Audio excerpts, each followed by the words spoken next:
What's up 2.0? Nate here. Gonna make a video on how to install 26 spline chromoly axles in the front differential, also with a lockright locker. Some of the things you're gonna need, even if you don't use the lockright locker, you will have to find some 26 spline side gears. I use these out of my rear. After I installed the spool, I did not need these. Those are the original 22 spline. You will not need those. Give them away. You probably will never use them again. Some of the tools required to do this job are, of course, some red and blue Loctite, some general purpose grease, and that's just to hold the pins in to the locker. Some brake clean. Clean every part on here. Get everything in and out of it. Clean and inspect it down to every bolt. You'll need a 12, 14, and 17 millimeter socket, a torque wrench, regular wrench, and two of the most important things here is the FSM. Just in case I don't say anything correct in this video, go through this. You can buy it from RJ Mowry, or you can find it online. It's got all the information you need. The other most important thing on this is a dial indicator. Get one of these. After you're done setting it, you'll need to make sure the backlash is set correctly. Alright, what you want to do first here is grab one of your 26 spline side gears, drop it right down in there, just like that, and take one of these, and I've already installed one spring here in the elongated holes, and one pin in each of these. Just kind of set there. You drop that down in there. Yeah, it's hard to do one-handed here. That's basically it. It should sit right there. Kind of line these up a little bit with the holes coming through. And take these washers that comes with a lockright. Drop it right down into there. And then with the other set of pins, what you want to do is just kind of dip it in a little bit of grease and drop it down into the holes. Same thing with the springs, and what that's going to do is when you flip that over and set it on top of those, they won't move and they'll seat properly. So after you put that in there, you're going to drop this piece right down in there as well. Now I'm going to have to set this camera down real quick to, well, I might be able to flip this over. But basically, what you want to do is line up this pin with those springs, and these springs with those pins. And it should give it that little spring action that we're looking for. So let me see if I can't do this one-handed. A little difficult.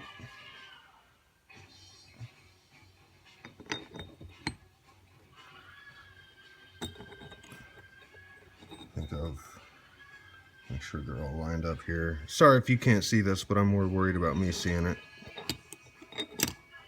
Okay, once it's on there, it should spring up and down a little bit. These are locked in. Also, the holes should pretty much go right through. Then your last step is to install this last washer on top of there. And take your pins. Doesn't really matter on which direction or where they go, but they will go all the way through. So hard to do one-handed. Okay, all the way through. You take the short ones, put one on each side.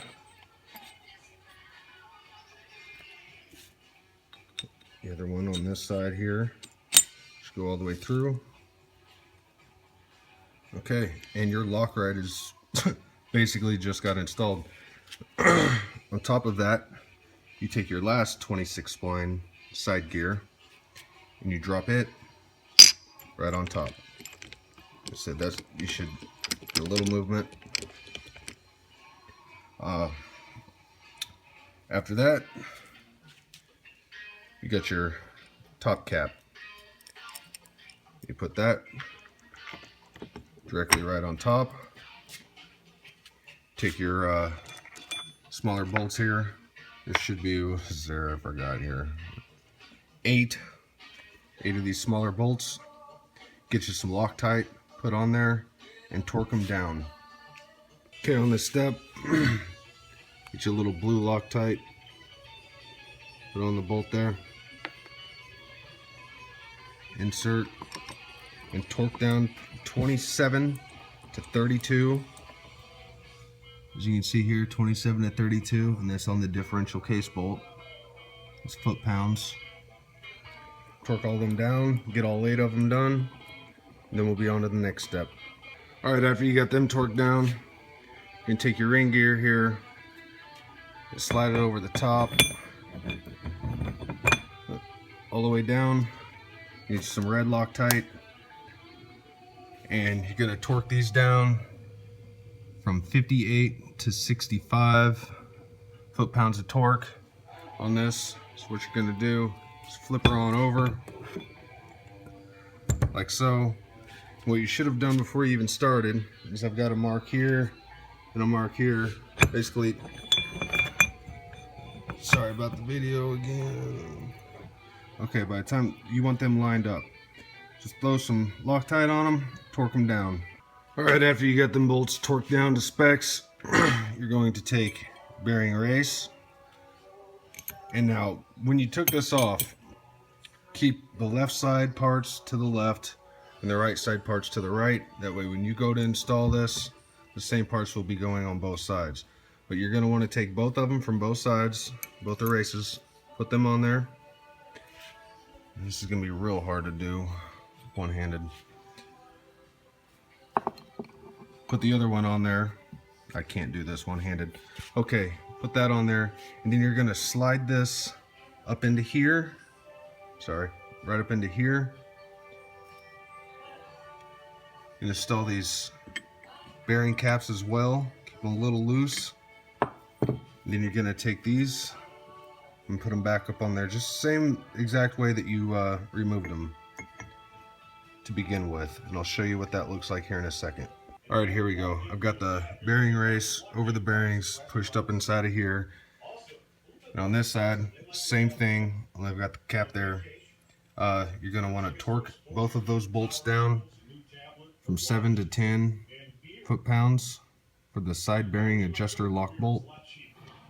After you get them torqued down, you're going to take your bearing caps, you're going to thread it up in there, and we'll adjust them both, but put both sides in, and then we'll come back. Alright, now we have the bearing caps installed. These are already torqued down. Now, when you need to set the backlash, which we're getting ready to do in this very next step, you'll be adjusting this. If you need the ring and pinion to move to the left, you tighten this one, moving it clockwise, and counterclockwise on this side, and vice versa. If you need this to move to the right, you turn this clockwise and turn this one counterclockwise until we get everything set correctly as far as a bearing preload and so forth. Alright, once you got the bearing caps in and you've got them adjusted correctly, got your dial indicator here, and this is what sets your backlash, and you want no more than 6 thousandths of backlash. With that, after you've got them down, and you'll know when they're pretty snug, it's about 20 foot-pounds or so. You want to check your bearing preload. You can use an inch-pound wrench, and that should be about 23 foot-pounds as well. After you get those down, there should be no movement left or right. There should be no movement at all, and you'd be able to see that with this. You want to install these on both sides. The bolts torque down from 7 to 10 pounds, and then you come back and retighten these back down from 51 to 72 foot-pounds on these bearing cap bolts, and you are done. That is how you do it.